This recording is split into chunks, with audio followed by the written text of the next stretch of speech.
All right, everyone. Welcome to the afternoon session at our Cyber Tech and Risk Trusted Cloud Virtual Conference. Our next session leader is Ihor Kravchuk, Director Public Cloud Security, SRE at Royal Bank of Canada. So for people not familiar with this term, SRE means Site Reliability Engineering. Ihor has over 20 years of experience in information technology, focused on areas like system administration, DevOps, all aspects of cybersecurity, private and public cloud. As part of RBC cloud adoption team since 2019, Ihor is currently leading implementation of site reliability engineering activities, security chaos engineering, and resilience testing. Thank you. Good afternoon, everyone. So my talk is about, our conference is a trusted cloud. So let's talk about the trust. And the source of trust is verification. You can trust, but you need to verify your trust. And we talk about the security in the cloud. So everything is cloud security. We keep talking about this is conference in the cloud security, secure cloud, trusted cloud, et cetera, et cetera, et cetera. So we use these terms quite often. But let's start from the beginning before defining the trust. We need to understand trust to what exactly, and what exactly scope of the cloud security. Because cloud security is just a term that everybody uses in their own meaning. So if we're thinking about the cloud security, is it security of the cloud provider itself? Whether Azure or Amazon or Google Cloud build their cloud platform securely, they have encryption, the server locked in the cages, etc., etc., etc. Yes, definitely, we're interested in this because this is our grounds where we start in building from, but probably not only this. So maybe this is cloud provider and all various of security features and services the cloud provider offers. True, yes, we rely on these services. This service is important for us to use cloud a secure way.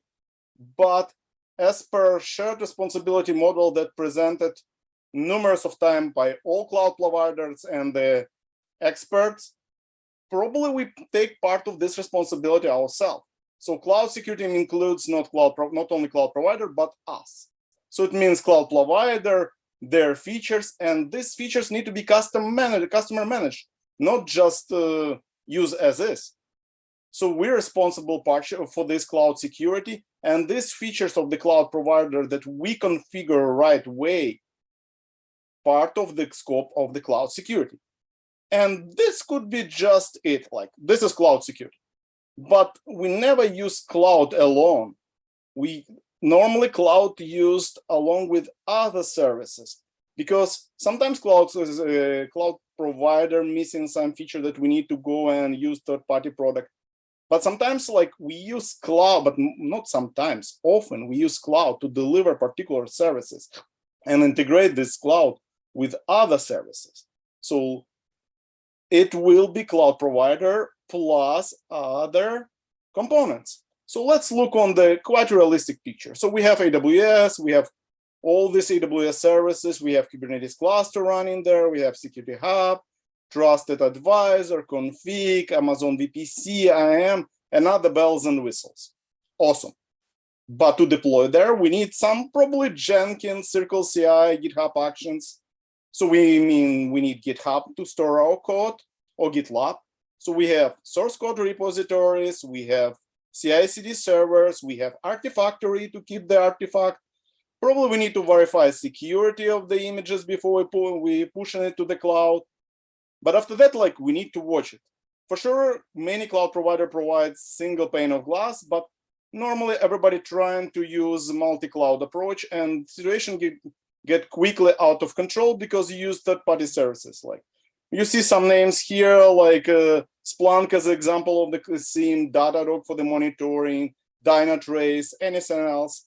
And after that, all this event need to end up on the SOC if we're talking about cloud security controls and the operation. So control is overall cloud scope of the cloud security looks quite complex and include not only the cloud itself, but all the services around this cloud. And to keep the controls, what we do, or to keep the cloud secure, we use controls. As Maxim showed in his presentation this morning, we use detective, responsive, preventative controls. So we use all kind of controls.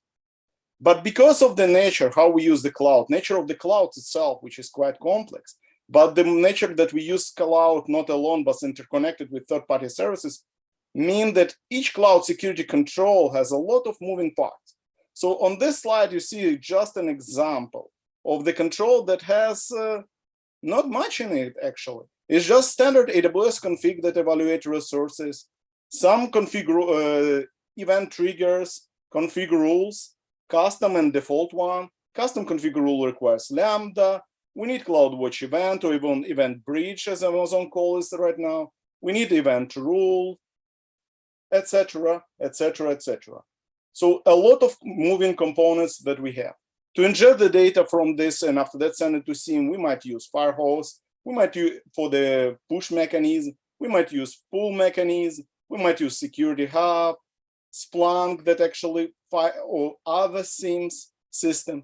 So control is quite complex. It's not just one click button. Even if it looks like one click or one just checkbox, it's normally quite complex underneath, even within the cloud security cloud provider.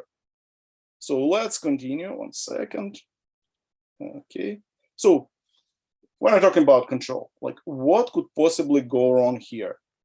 What could possibly go wrong with these controls? Because it's a lot of moving parts, a lot of things that we need to look end to end. And in this particular example, because each cloud provider is unique, we have, like, first, when we create a resource, we're supposed to trigger evaluation, but it might not happen. The cloud provider might not trigger evaluation, or your configuration of the config rule or Azure policy might not be correct. So the evaluation of your resource might never be triggered at all. After that, the invocation of the custom Lambda function, in this case, that you're using to implement config rule might not happen because of missing permissions. Control evaluation logic might have a bunch of flaws that works for particular resources, but not works for another one. During runtime, the Python or Node.js or JavaScript that you're using to write this Lambda function might simply fail and not provide any result. And after that, even the control logic for initially works. The logic itself doesn't mean anything until it's ingested in your magic dashboard, Splunk, Sumo Logic, etc. And ingestion, it's mechanism with a lot of moving parts. So we might not get event through the Firehose because it just get missing. Sometimes something might not deliver to S3, etc. Because all of this cloud might fail. This is actually one of the core principles of the cloud. Everything might fail, and we should design for failure. And at the end, even the human actually can fail and just not wake up in the middle of the night, making all technical implementation of control useless because the last mile of human not working. So let's look again now, think about what is definition of our cloud secure? Because you probably hear this from the management quite often. Because like, okay, you have the budget, you implement a bunch of security control, you bought third-party solution, vendors, consulting services, etc., etc. Everything is done. But definition of security, it's not like I did my best. That's not what the management want to hear, and the top management as well. Like they put in asset, valuable asset on this cloud. They need some warranties that it's not warranties of third-party providers, not warranty of your best effort, but actually some quantitative approach with the warranties that cloud is secure. Again, what defines this? Is it green SecOps dashboard? But if nothing works and just there is no security event coming to the dashboard, it still stays green. So not working this way. Amount of security features enabled. Again, it's good for the budget spending. But is it good for real security? It depends how you implement this. Days since last incident? Hopefully your incident not happen quite often.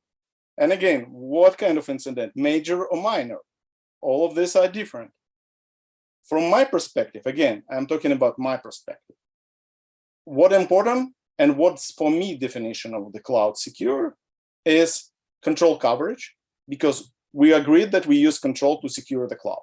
So the quality of this coverage define how better we can detect something bad happening in the cloud. But not only the coverage means, because coverage is just like, it's horizontal scaling. You can just buy more solution, etc., etc. But reliability of controls. And now let's talk about reliability of controls. So again, I'm just taking one control. And again, all the schema is how control is working on the screen. But at the same time, it's not only how control is working, but how control is deployed, because we're not deploying control using the web UI, aren't we? We're normally using the GitHub, Jenkins, etc. All of this component might fail. And yes, not only functionality of control might fail, but actually even deployment of control to one of your hundreds AWS account and one of your Azure subscription might just simply fail. So control need to work end to end, from the moment it's defined in source of truth in code to the moment it's actually waking up someone in the middle of the night. And you will say like, okay, that's easy. That's monitoring, Igor. You like nothing new you're talking here about. Like, yeah, monitoring is true. Like we need to monitor controls. This is what we're doing. Like we have monitoring system, dashboard. But the problem with monitoring, not checking the logic, it's just checking the heartbeats, logs, etc. Like, is it alive? Maybe or not. That's it. And if it's not alive for the certain period of time, we raise the alert. That's good. We need to have it. But will the control be executed correctly? And the problem with security controls is that it's not logs. They're not coming all the time. If there is no hacker in your environment, or there is no bad resources, nothing happens. No control triggered. Everything happy ever after. But when it happens, will it work? Will we detect it? So there is no input for monitoring. For monitoring, you need constant stream of event to have this monitoring reliable. But with security controls, you don't have this stream of event. So you will start saying, okay, monitoring not work. Well, what about testing, Igor? Yeah, definitely good approach.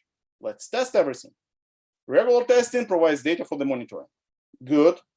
We can check the control logic works as expected. Very good.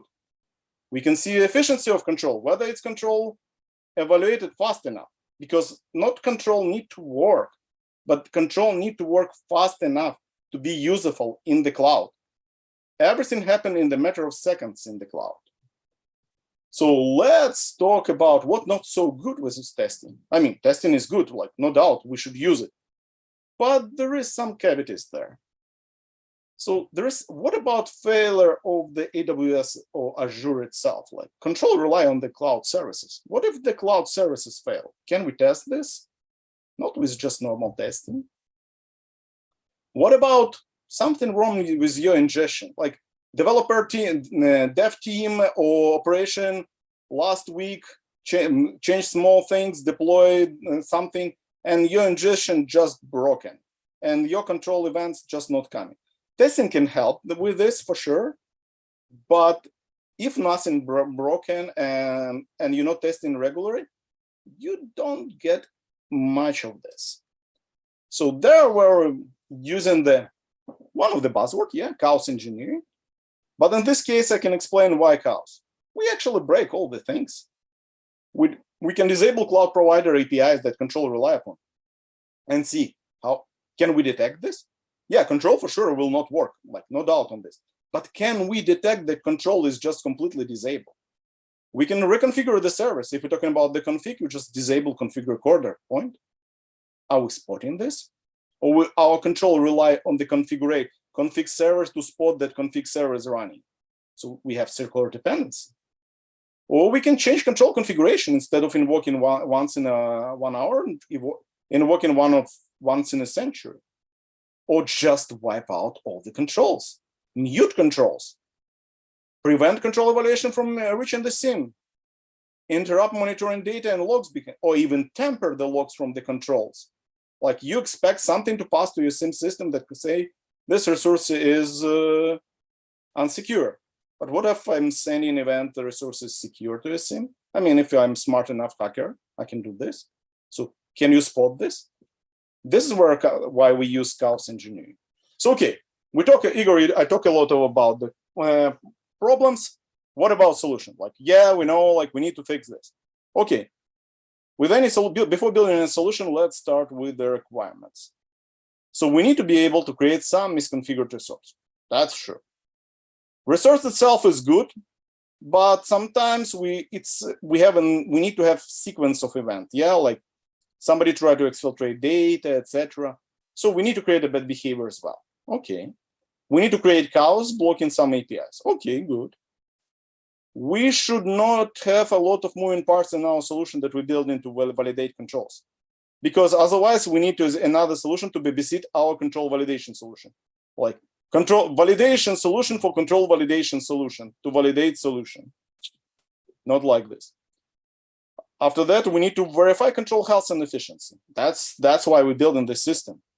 We need to support different deployment mechanisms. We need to support CloudFormation, ARM templates, Terraform, maybe Kubernetes as well. We need to support different types of control, detective, preventative, and actually controls coming from like even implementation of controls, not by type of control, by implementation of control. It was config, Azure policy, IMS access analyzer rules, and we need to support different cloud because nobody uses one cloud anymore, unfortunately, or fortunately. So how it might look?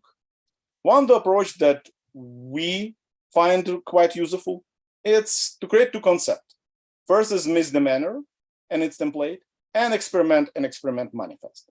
So as you see on the screen, for the misdemeanor basically it's components with one configuration that create bad resource or bad behavior. Basically, it's YAML file in our case to define this component that tells me what we need to build. It's in this particular case, it's just CloudFormation. Because if we build misdemeanor with Terraform, it will be just Terraform. If it might be not actually YAML, it might be JSON, something else, ARM template. So it might be anything that you use to deploy resources. It might be Bash script, even like this. Now we go like, this is the bad behavior. That's why it's called misdemeanor. Now let's talk about experiment. Experiment, it's a concept that we created that define how we test the control. So I'm saying like, okay, please deploy this resource, use this template, and test these controls. And the result of this control should be compliant or not compliant. And you can do the positive and negative testing. And you can specify control types. And you can have several experiments in one manifest. So I would like to execute like a bunch of them, or just one of them to test one control, and one experiment that tests in many controls. So I would say it's like one-to-many relationship. So, okay, we define the components, how they might work. So we have experiment manifest and artifacts. After that, we have something that we will call experiment runner. Experiment runners will create a resource and delete the resource. So it's responsible for the resource lifecycle. And after that, experiment runner invoke watcher. The idea of the watcher is to watch the control, actually. It's not babysitter, but watcher. So when we create a resource, the control must evaluate this resource using like Azure policy again, if it looks on the resource, etc. So it might be event driven, it might be schedule driven, but in some moment in time, the resource will be evaluated. After that, watcher need to check first whether control is healthy, whether control exists in the first place, because control might not exist in the first place at all, just forgotten to be deployed. And after that, we check what it provides. Like, was control evaluated the resource correctly? When we're done, we report it, we tear down resource, and we send report to SIEM. Okay, let's look in the details. So AWS implementation might look like upload manifest to the cloud storage S3. This manifest might launch by the schedule, but just fact that we upload it. After that, it will validate like the the runner, will validate the manifest that it actually makes sense. This is, you can create resource with it. We can launch resource creation, verify that the resource created successfully, get resource ID because we need to check control for the particular resource, not for all the resources that might be misconfigured. Unfortunately, in real account, some resources is known bad and they misconfigure it because there is no other way to do so. So this should not affect our control validation. After that, we validate overall health of the control and force control reevaluation if we need, because we just too hurry to wait for like next 24 hours for the control evaluation. We just enforce it. It might not create a clean experiment, but it's useful anyway in a special development process. Estimate next control evaluation time. This looks weird, like why we need to estimate next control evaluation time. The goal of all this control validation, not create trouble for the cloud environment. So all the misconfiguration or bad behavior that we deploy, we need to ensure that they run just a limited amount of time. So if the control were evaluated like each 1 hour, we need, but it's not from the moment of the resource creation. It's just schedule 1 hour. So instead of waiting 1 full hour and after that check the result, we can calculate, okay, when last time the control was evaluated? Okay, 10 minutes ago. So it means 50 minutes to go. So our resource life will be 10 minutes less that the maximum one. So we'll wait only 50 minutes and after that check the control state. So this is to reduce the risk, which is quite important because we are cloud security, not cloud insecurity. After that, we delete the resource, verify that it's deleted, and send the report. So is it all that simple as I showed? Yeah, it is in theory. In the practical implementation, there are a lot of cavities here. So first of all, defining what control is in and out, because you cannot test 100% of the control. I cannot test root user login without MFA, just because like this is a big security event. I cannot test presence of the hackers in my event, real hackers in my environment. That's for sure. There is some limitation on any control testing. So we need to define what's in, what's out. It's not easy to validate control in production, but we need to do so because each environment is different. And believe me, even from my own experience, I saw that something perfectly working in dev, not working in production. The same control, same environment, same AWS or Azure, but behave differently. Control failed. What's next? What are we gonna do when the control is failed? Like we have no idea. It's not tricky to understand. When it's failed, we need to have triage process. We need to understand correctly why it's failed, what the reason behind this failure, and what to do about this. After that, is because of control testing, is because of the cloud provider. Believe me, many controls fails because of the cloud provider, even like this, because there is error rates, because sometimes API fails. It's normal, it's live, it's cloud. After that, we need to scale vertically, horizontal. Vertically adapt new controls, new types of the control. But at the same time, we need to scale horizontally, just add more control, just like improve the coverage of the control. And after that, everything we're doing for the reason. Yeah, we're doing for the reason to prove that the cloud is secure. To prove the cloud is secure, we need a good trails of evidence and compliance on board with us. So we need to provide a lot of details, like how long does it take, how fast it's executed, what experiment we use, etc., etc. And now, talking like this is real life. Let's talk about opportunity. What we can do with this. Actually, sky is the limit. We can do the same with the private cloud. It supports API, why not? We can do the same on-prem, inference security services, because like even firewall rules, because you just like, it's easy to understand firewall rules when it's just 10 of them. But when I talk about the hundreds of them, your firewalls work as you expected, but the rules actually works as you actually written them. So this is a question that you need to ask. The Hulk mode, you can crush the services, destroy control, squeeze API, do whatever you want in the cloud and see, are you detecting this? Are you resilient enough to survive and your controls are resilient enough to survive this event? And in case of such event, do you have audit trails? Because if this event, the source of this event, not the cloud provider, but let's say the attacker, how you will be able to detect this kind of situation. We can try to exfiltrate data. We actually become a purple team simulator. to simulate some of the activities created by the purple team on regular basis to ensure that this activity never pass. Because purple team or red team, they go, they do, they gone. It's like normally it takes several months for them to prepare, so several months to execute, or days to execute, or weeks, but it's not happening on the daily basis. The value of control validation is to do this on daily, hourly basis. So that's why we can automate, not automate out the purple team, but automate findings of the purple team to ensure it's never happen again. And again, in this case, like you saw that, like we talk about maybe not just SRE as a site reliability engineer, but actually let's talk about the security reliability engineering. How reliable our security? That's pretty much, folks. Thank you for listening. I'm open for the questions. We have a few minutes left. Let me just try to see if we have any question. I don't see much in the chat. Okay, what role is SRE playing in overall cloud security? And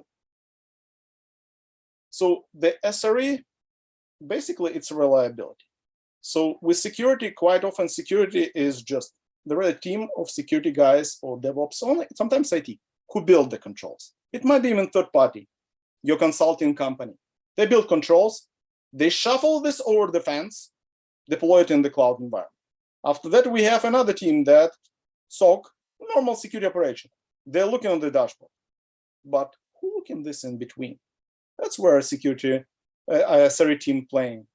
Because, and again, because of scale, like, yeah, you can just call it security operation team, but because of the scale, we need to automate it. Like, you cannot manually control, validate, and hundreds of control across hundreds of count, hundreds of subscription in tens of the region. The only way to do it is automate everything. And actually, this is the second question, I believe, how we can automate the testing process for security controls in the cloud. Unfortunately, to automate anything, you need to write the programs. So you need to write the framework, you need to write scripts, could be shells, it could be Python, anything that handy, just use and create this automation because we like it. We're dealing with all the latest technology, I mean, the cloud, which is just one API call away. So just use this API, anything that can call this API to automate this control validation because cloud's responsible for the API. That's pretty much it. That's all. Thank you for watching. If you have any questions, feel free to reach out to me by LinkedIn. Again, it's not my, like Ihor Kravchuk, it's probably easy to find with, and that's it. Thank you. Thank you for attending.